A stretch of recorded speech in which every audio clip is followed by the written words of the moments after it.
This is The Download from Sounds Profitable, your daily source for the essential news in the business of podcasting, brought to you by Spreaker from iHeart. I'm Gavin Gaddis, in for Tom Webster.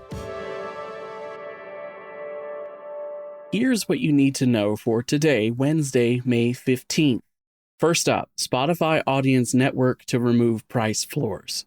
A new email from Spotify has announced that as of July 1st, publishers on Megaphone will no longer have the ability to set price floors for the Spotify Audience Network, also known as SPAN.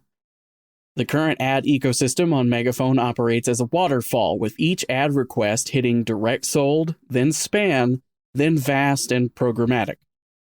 Each layer can only compete with itself. Removing a price floor in a programmatic space can drive more competition for inventory, increasing the win price over time. However, SPAN is not programmatic, and it's not clear if the change will introduce bid ranges for Spotify campaigns that take advantage of this new lack of price floor. It's possible SPAN will begin consuming more inventory before allowing calls out to programmatic solutions. A quote from Sounds Profitable founder Brian Barletta. Quote, "This is an action that will have a sizable impact for publishers on Megaphone who have put considerable effort into their own programmatic relationships. SPAN, sitting on top of programmatic and not competing with it, prevents a publisher from maximizing their own ad inventory and relinquishing control to Spotify fully." End quote. Publishers have also been given the ability to set inventory to direct sales only for ads uploaded to Megaphone. Up next, marketers remain invested in programmatic, but agencies show less confidence than brands. A Digiday survey of brand, retailer, and agency professionals in Q1 found programmatic advertising remains a mainstay of marketers' advertising budgets, but agencies show less confidence in recent months. 38% of marketers said their programmatic spending budget increased year over year, making it the largest category for brands' display ad investments. One part of marketing/agency divide might be how success is gauged. Marketers tend to look at sales, while agencies tend to prefer click-through rates.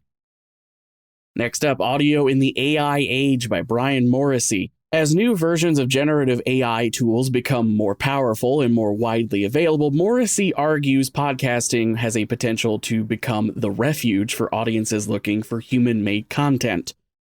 With a surge of generated content in text and visual mediums, audio remains a mainstay of authenticity and connection. While a podcast on its own isn't a for sure standalone business venture, they have the power to build a durable, loyal audience. And finally, Online Hub Podcast to Screen connects audiovisual producers with new media IP. Podcast network Paradiso Media has unveiled an online hub called Podcast to Screen, a resource to facilitate rights acquisitions for podcasts to be adapted into audiovisual mediums. The service launches with over 200 IPs on offer in its database.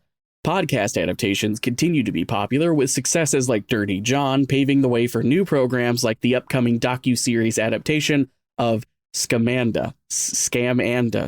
As for the rest of the news, Edison Research's top 50 U.S. podcasts for Q1 2024, measured by weekly podcast listeners age 13+, is now live. Highlights include New Heights riding the Swiftie wave to number 4, and old school contender WTF with Mark Maron dropping out of the rankings. Podscribe announces international research to expand database of global podcasts. The proposed merger of Australian media companies SCA and ARN has been shelved after an investor pulled out of the original deal, though SCA says they're still open for future proposals.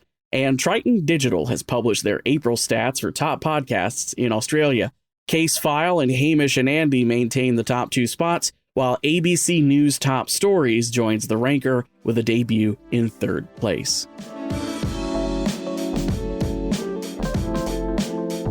Be sure to check out all the links to every article mentioned right in your podcast listening app or at soundsprofitable.com, where you can also subscribe to the newsletter version.